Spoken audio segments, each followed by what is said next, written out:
Inzwai kama Zimbabwe. Kwese kwa Muruku. Ya, ndakati ndakugara nemi tichikutaurira zvikuitika.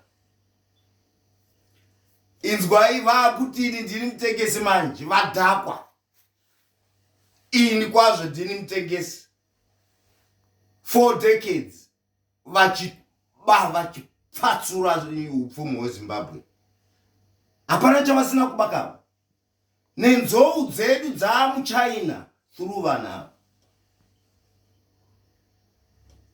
Tinozviziva zvese nemhuka vakatengesa, hapana chavasina kuita. Nhasi unova kuti ini ndiri mutengesi. Handinombodya mupoto mavo mukana 1 day since ndakaberekwa. Handina kumbopinda muChiParty since ChiParty ichi chakafomwa ichi. Takangodzisu tinoita sei tinobvisa mari yekuvabatsira ava kuti nyika iuye. Tine vanhu vakaenda vaibvisa mari vabereki vachibatsira kuti nyika iuye. Not to support kuti kana vapinda muZimbabwe vazoita zvavaita izvi. Kwete. Taizviziva kuti havazvisumudze izvi. Taizviziva izvi kuti havambozvikwanisa izvi. Yes, the country belongs to us, but minority. My leaders chaivo. Very few. Vaikwanisa kuzvikwanisa izvi. Taive navo, but vangwari vashoma. Not group iri. Not group iri. Imbavha dzega dzega. Chitarisai manje hatichaita zvekuvhima mhaka idzayo. Pane murungu kawo. Ari kunzi Prince uyu. Akutaura zvese neudhandahedi waChiwenga. Wokuburitsa millions worth of gold. Mwana waZimbabwe asina hospital. Mwana waZimbabwe ari mumapotholes. Mwana waZimbabwe haachaziva kuti kune magetsi. Muri kunzwa here kuipa kwavo? Ndikuda kuudzei kuipa kwavo vanhu ava. Mwana waZimbabwe hachambodya nyama. Ndiri kukudzokererai, enda kudzokererai mutarise mavhidhiyo angu mazuva ese. Pane murungu ari kutaura kuti madhandaidzaya tiri kutora isu gold kubva kuZimbabwe tichiita mari mamillions. Tiri kupiwa naChiwenga. Hazvichambovanzwa.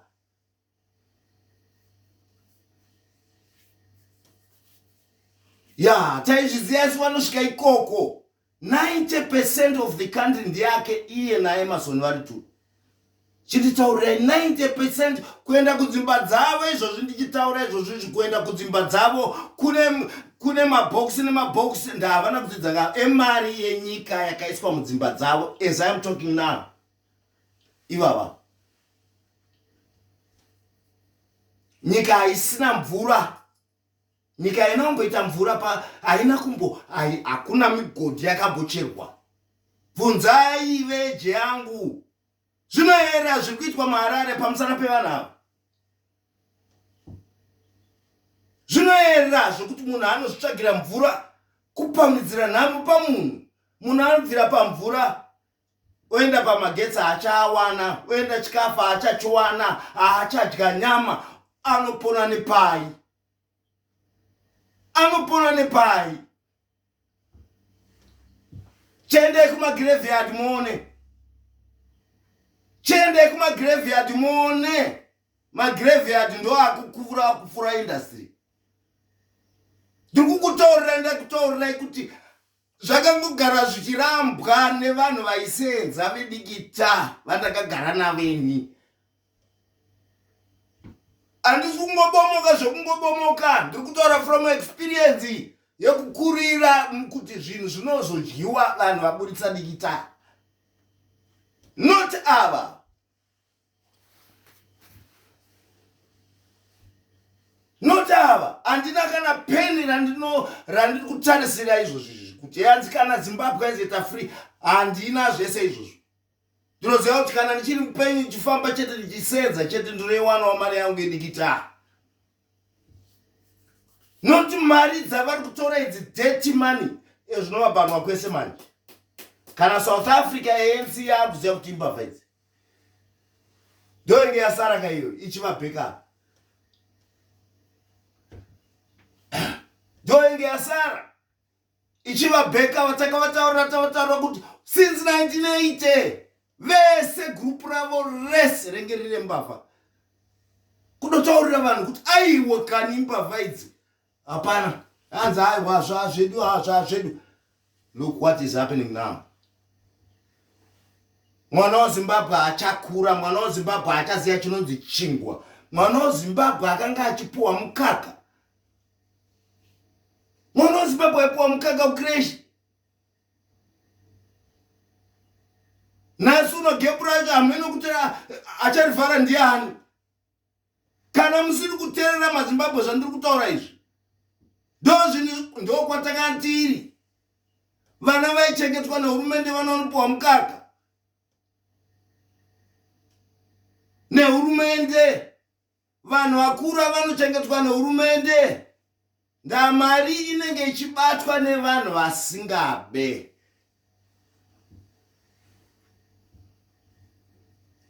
Mari inenge ichibatwa nevanhu vasingabe. Mugovernment hamuna mari. Kana uchida zvemari unoenda kuprivate sector. Ndokukura kwatakaita izvo. Noti kuti unotora mari yenyika unobva uraka. Choonekwa zvinosvika kana mombe chaiyo kudhibha yende under this leadership. Tarisai kwa zvinosvika. Ndakuda kuti ndikuudzei kuti hazvizve kutamba nazvo izvi. Kana uri muZimbabwe teerera zvandiri kutaura, hazvizve kutamba nazvo, harisi bhora. Kwete upenyu hwavanhu handiri kukutaurirai watambwa nahwo nevanhu vamakatarisa. Vachitaura kuti mutengesi, ivo varivo vatengesi vakuru.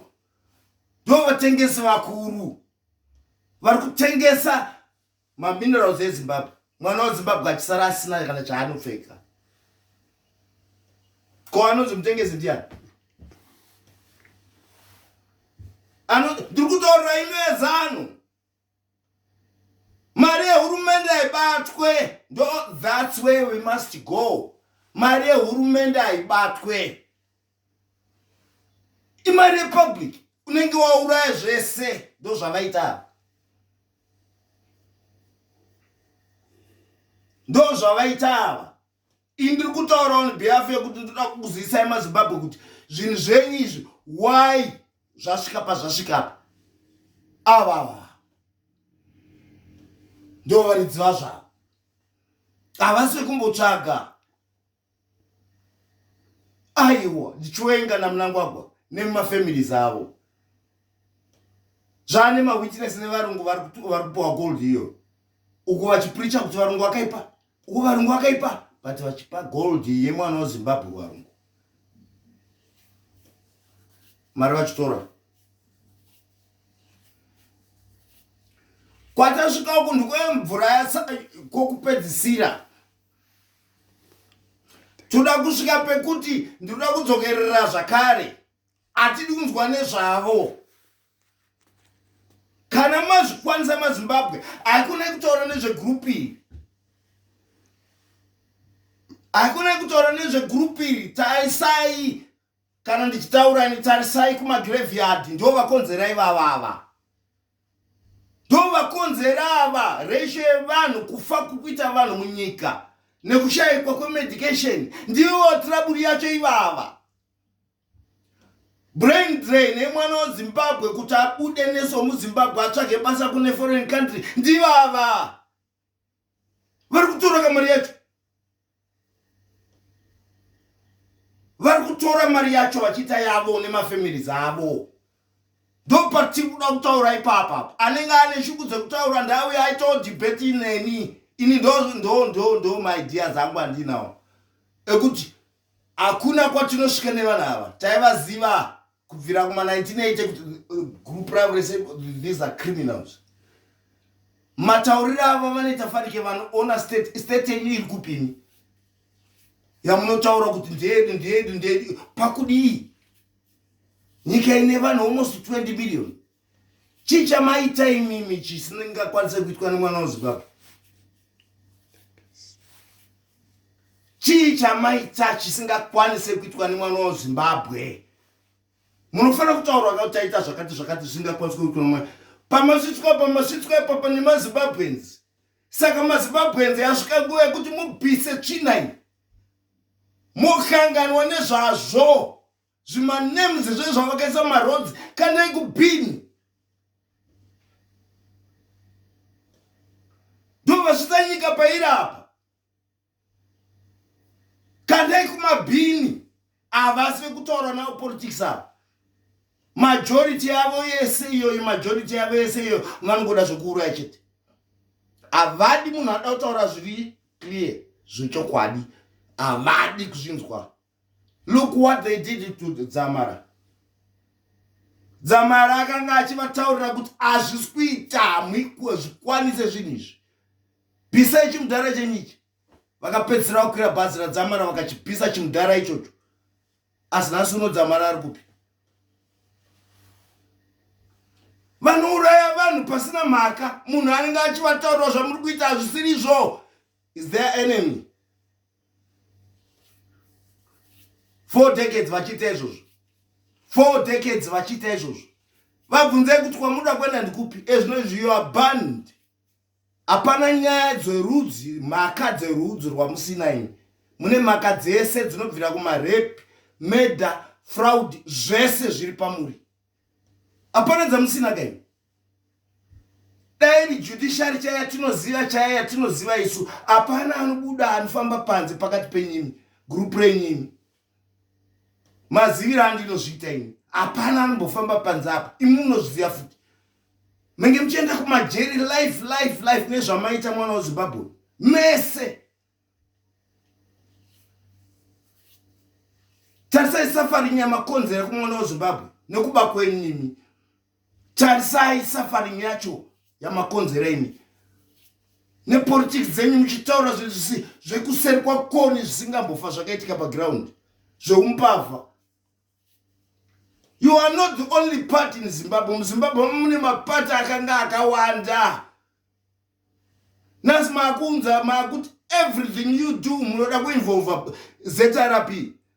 Iyo ZRP haisi kuona here kuti haisi nguva yekuinvolve politics dzakaipa kudaidzi. Pane mawitness varungu varutora gold up. Why muchida kuseenzeswa imimi? Amuzvibvunze mune vana ava ndovari kutora 90% of mari yese ndiwo vana yavo. Kuti mwana weZimbabwe kubvira kuarmy kusvika kupolice force aite puwa. MuZimbabwe aite puwa kuondoroka kwaita maZimbabwe tikuona ikuonda kuiswa maita. Ndiva vakapa. Vane mapurisa akaipa dziri mbavha. Vachiti murungu akaipa at the same time vachita madeals nevarungu vachitora mari vachiisa mumwe. These are devils. Hapana kusiri kufa. Kana munhu waberekwa tasara kufa. I am ready to die but ndinoda kutaurira maZimbabwe. Kuti idzimbavha. Ma-criminals asinganyare. Havana tsitsi. Vabvunzei kuti by law kana uri president kana chichi by law uchinziwo uri involved nemaskandera akadaro unoita sei? Mutemo wacho unoresign aka. Asaya matsotsa hadi kubva because ane macharges. Because ane macharges ainawo. Judiciary chamunoti judiciary kwese akusina judiciary kwese vakaisa vanhu vakoko. Nekuti imbavha guys. We are dealing with the biggest criminals. Chimwe chimudhara chavo chechi. How can you uende kunopaza gomo rese uchivakira mukwasha imba 30 million unokanda musango but mwana weZimbabwe asina mvura patepi? Hapana akanaka ndiri kukutaura kuti vese hapana akanaka apa hapana. 30 million unokanda mugomo kubanda gomo rese kuvakira mukwasha imba ye 30 million but mvura hakuna. Mwana weZimbabwe haana mvura. Mwana weZimbabwe achadya chingwa. Tinosvika kupi? ndekupi kwatiri kusvika newewe Emerson negroup rako iri? Muri makriminari kai, munozviziva zvatiri kutaura izvi. Muri makriminari muchisenzesa mazita ekuti anenge ataura chokwadi onzi mutengesi, anenge ataura chokwadi yanzi ndatengeserani. Andinombodya kana peni remuZimbabwe, andinombobira government yenyika yangu kana peni, and I will never do that until I die.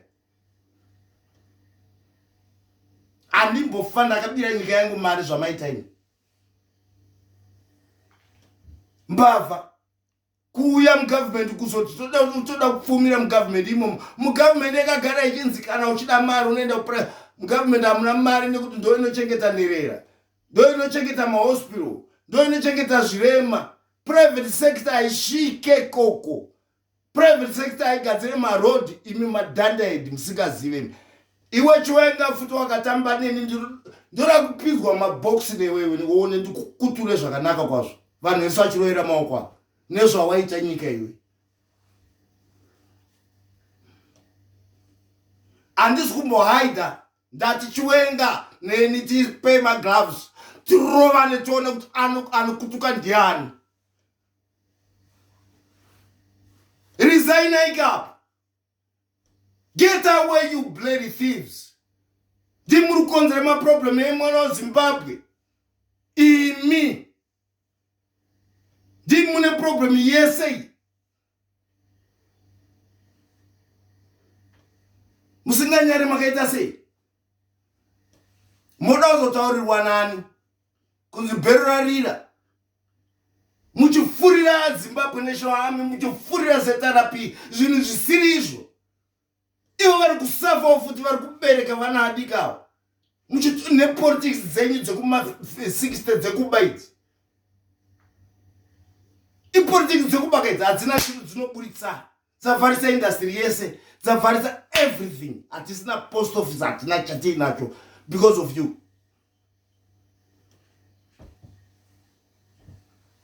Uchandoona iwe Chiwenga iwe. Mabastards man. Vanhu vese vanoresigna wherever I go. Aiwa tatenda taona noenda kumusha kwako. Resigna yapa. Muri deti resigna.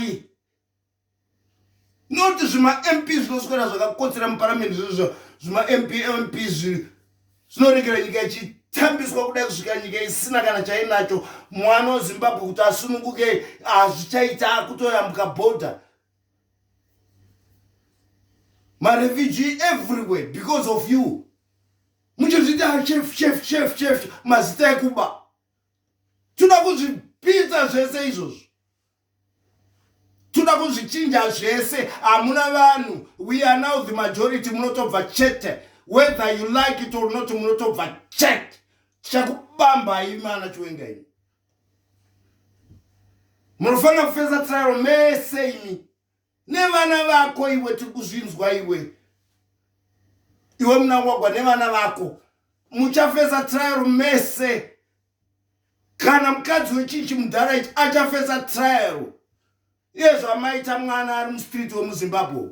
Muchafeza matrial mese. Mese muri macriminals kai. Kana irenge riri kukinya ronzi Jonathan Moyo. Aunyarere iwe. Kune mwana aparara wemuZimbabwe kudai so. Aunyari. Unojoina una akaipa kudai so. Vana Philip Chiyangwa kutenga mabhasikoro ndechi. Uchimba kuti ZANU a few individuals. Mwana weZimbabwe apararira pasi rese. Iwe chete Philip ndiwo kufanira kugara imba yakanaka iwewe. The whole of the country ichita suffering yavana yawe. Aunzwire tsitsi mwana weZimbabwe wakaita sei? Amunzwire mwana weZimbabwe makaita sei imi? Haana industry, hakusina industry. Anodyei vari kubereka zvakangofananawo newe.